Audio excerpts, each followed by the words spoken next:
स्वयं उसके घर लिंग के रूप में प्रकट हुए। इस बालक की भक्ति से प्रभावित होकर चंद्रसेन सहित अन्य राजा भी वहां पहुंचे, जहां स्वयं भगवान हनुमान ने भी दर्शन देकर उद्घोष किया कि इसी वंश में नंद जन्म लेंगे, जिनके पुत्र होंगे विष्णु भगवान के अवतार श्री कृष्ण। ये परंपरा न केवल बाल भक्ति की प्रतीक है, बल्कि गुरु शिष्य परंपरा, तांत्रिक साधनाओं और ब्रह्म पूजन की विधियों से भी जुड़ी है। मंदिर परिसर में स्थित एक छोटा मंदिर श्री गोपालेश्वर महादेव मंदिर आज भी इस घटना की स्मृति को संजोए हुए है। महाकाल जो हर परमाणु और कोशिका में है, हर पल हर क्षण में। महाकाल जो है इस महानगर उज्जैन और नदी शिप्रा के कण कण में। आइए सुने उसी पावन नदी शिप्रा से महादेव की अद्भुत गाथा।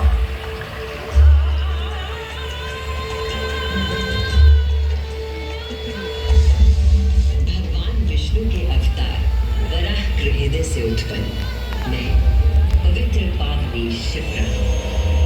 उद्गम तो मेरा श्री हरि के हृदय से हुआ, पर मैं प्रवाहित हो रही हूँ महाकाल के चरणों में।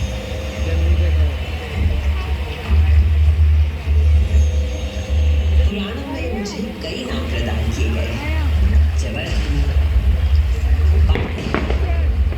अमृत संभवा और शिप्रा। वर्तमान कथा का प्रवाह आरंभ करने से पूर्व यह आवश्यक है कि मैं आप सभी को अपने उद्गम की उस दिव्य गाथा से अवगत कराऊं, जिसे जानकर आप अचंभित हो जाओगे।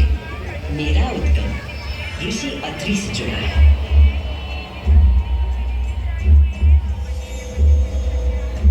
जो सप्त ऋषियों में से एक है। जब ऋषि अत्रि ने उज्जैन में 3000 वर्षों की कठोर तपस्या पूरी की और अपनी आंखें खोली, तो उन्होंने देखा कि उनके शरीर से 2 महान प्रकाश धाराएं निकल रही थी। पहली धारा आकाश की ओर थी और कहा जाता है कि वो चंद्रमा में परिवर्तित हो गई।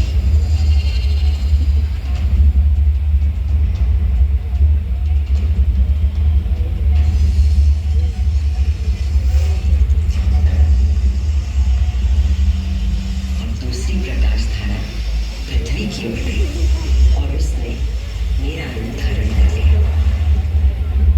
और उस प्राचीन काल से बहती आ रही हूँ मैं इतिहास, आध्यात्मिकता, दिव्यता की कहानियां अपने साथ लेकर।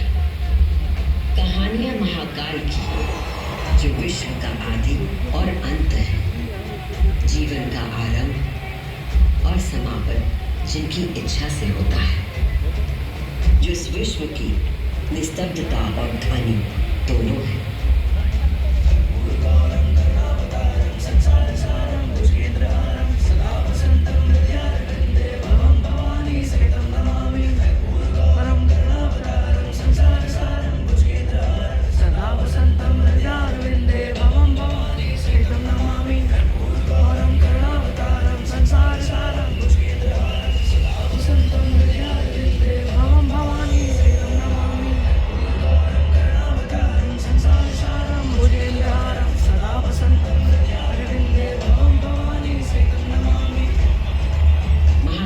महागाथाएं इतनी विस्तृत है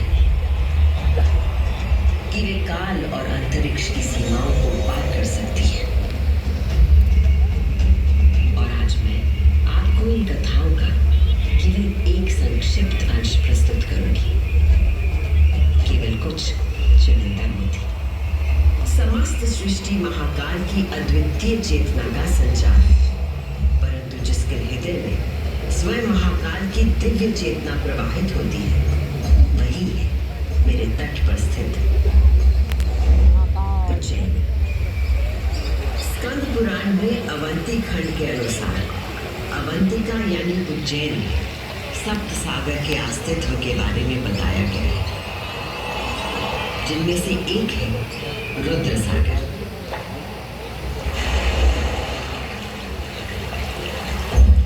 वही रुद्र सागर जहां आज आप सब विराजमान हैं, जहां पर अनादिकाल से ब्रह्म कमल खिला करते थे, जहां भगवान शिव स्वयं अपने गले में धारण मुंडों की माला का प्रक्षालन करते थे। पौराणिक प्रमाणों में मिलता है कि यदि कोई व्यक्ति अनजाने में भी इस जल का स्पर्श करता है तो 7 कुल का उद्धार हो जाता है। संत जन को मोक्ष और जीव को अकाल मृत्यु से त्राण देने हेतु अवंतिकापुरी में अवतरित देवाधिदेव महाकालेश्वर को मैं कृतज्ञ वंदना अर्पित करता हूं।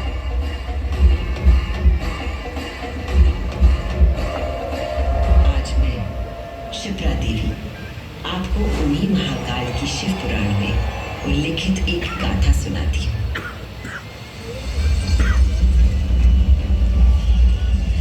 ब्रह्मांड के इतिहास में हमारी आकाश गंगा में भगवान ब्रह्मा और भगवान विष्णु के बीच श्रेष्ठता को लेकर प्रचंड विवाद हुआ।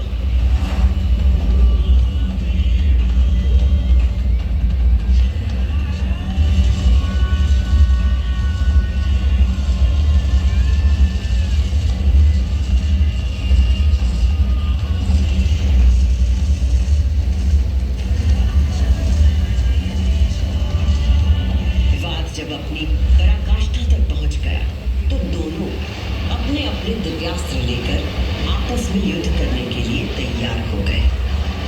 स्वर्ग में हाहाकार मच गया।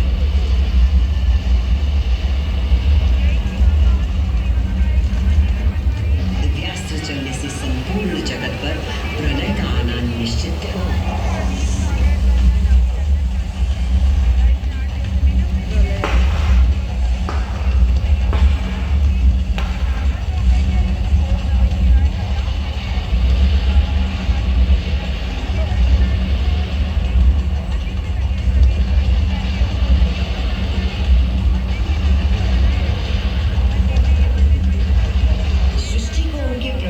बचाने के लिए और इन दोनों के विवाद को रोकने के लिए भगवान शिव को माया रचनी पड़ी और अकस्मात अग्नि की ज्वालाओं से लिपटा हुआ एक महान अग्निस्तंभ स्थापित हो गया, जिससे दोनों देवताओं के दिव्यास्त्र स्वयं ही शांत हो गए।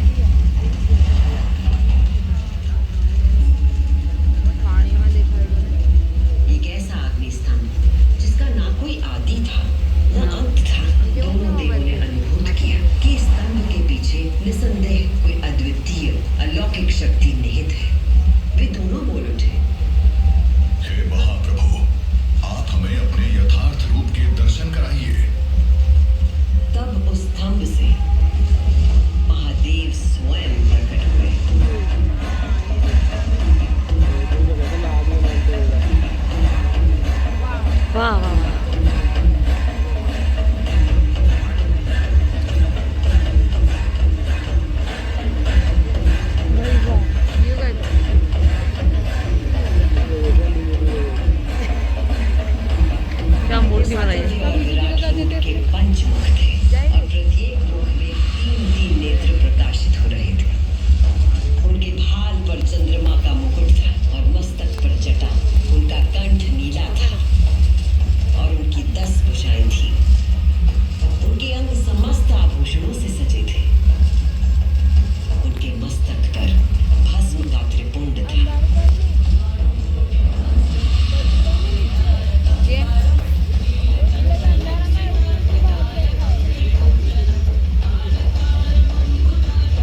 शिव ने लिंग का रूप धारण किया।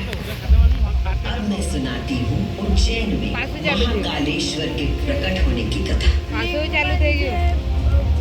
उज्जैन नगरी में नित्य वेदों का अध्ययन करने वाले एक ब्राह्मण देवता रहते थे। उनका नाम वेदप्रिय था। वेदप्रिय प्रतिदिन पार्थिव शिवलिंग बनाकर उसकी पूजा करते थे।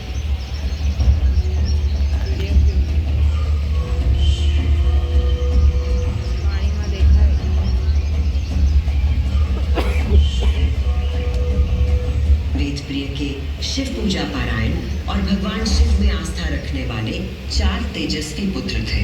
उनके नाम थे देवप्रिय, प्रियमेधा, सुकृत और सुव्रत। चारों सद्गुणों में अपने धार्मिक पिता से कम न थे। दिनों दिन उनके सद्गुणों में अभिवृद्धि होती रही, जिसके कारण अवंती नगरी उनके ज्ञान के तेज से प्रकाशित होने लगी।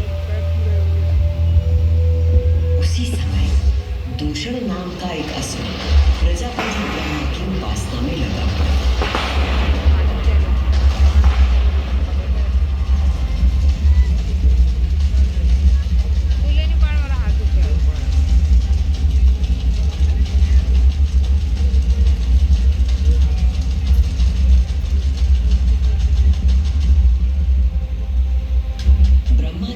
अजय होने का वर पाकर दूषण वेद, धर्म और धर्मात्माओं पर आक्रमण करने लगा।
उज्जैनी के नागरिकों को आश्वासन दिया। उज्जैनी के नागरिकों, आप सभी अपने भक्तों पर सदा कृपा करने वाले भगवान शंकर पर विश्वास रखें और उनका ध्यान करें। भगवान सबकी रक्षा करेंगे।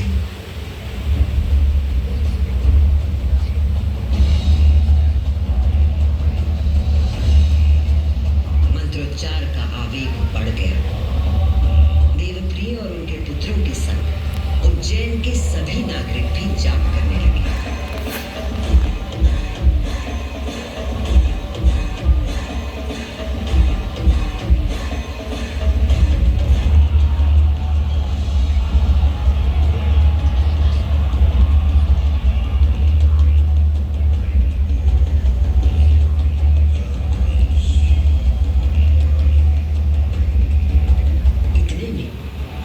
दूषण अपनी सेना के साथ वहां पहुंच गया और उसने वेदप्रिय के पुत्रों को देख अपने सैनिकों को आज्ञा दी। वध कर दो शिव की आराधना करने वाले इन शिव भक्तों का।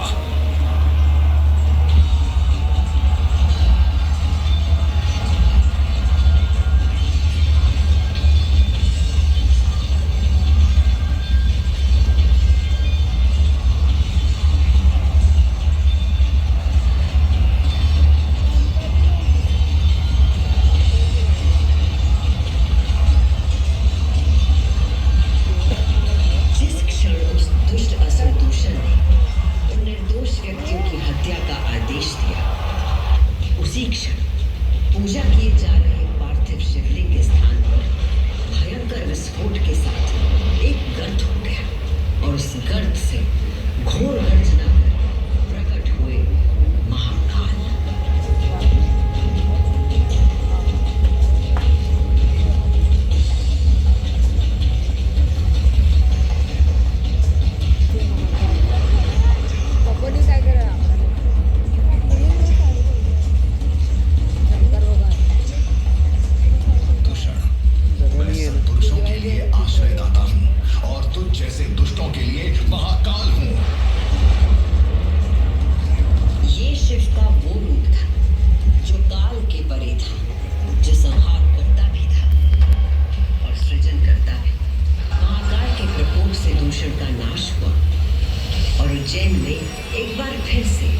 शांति साबित हो गई है।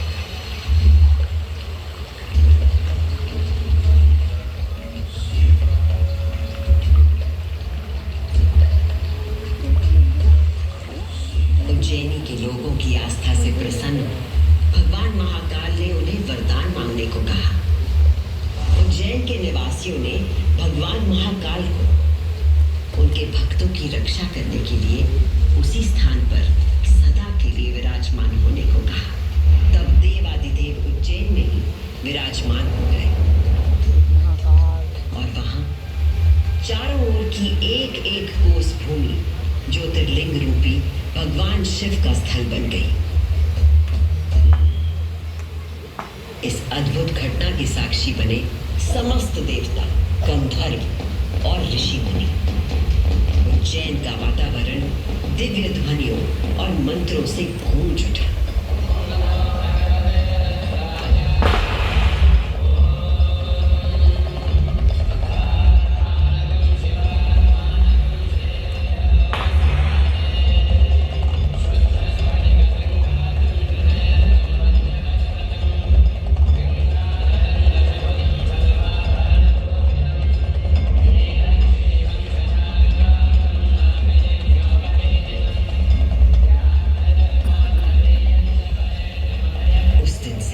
भगवान शिव ने महाकालेश्वर के रूप में भूतल पर अपनी प्रतिष्ठा प्राप्त की और ये स्थान श्रद्धालुओं के लिए तीर्थ स्थल बन गया।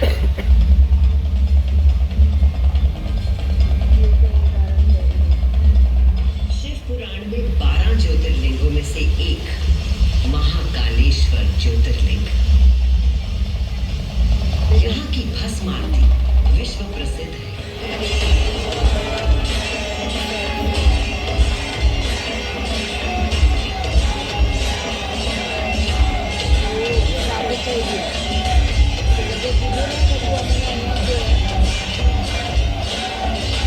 इसमें भस्म से भगवान का श्रृंगार किया जाता है, क्योंकि महाकाल की तरह भस्म अविनाशी और अपरिवर्तनीय होता है।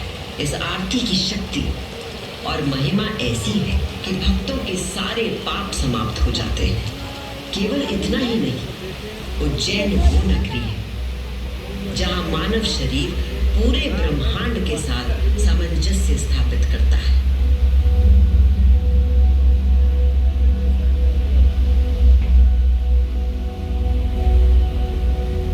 यत् पिंडे तत् ब्रह्मांडे, अर्थात जो कुछ मानव शरीर में है वही ब्रह्मांड में भी विद्यमान है।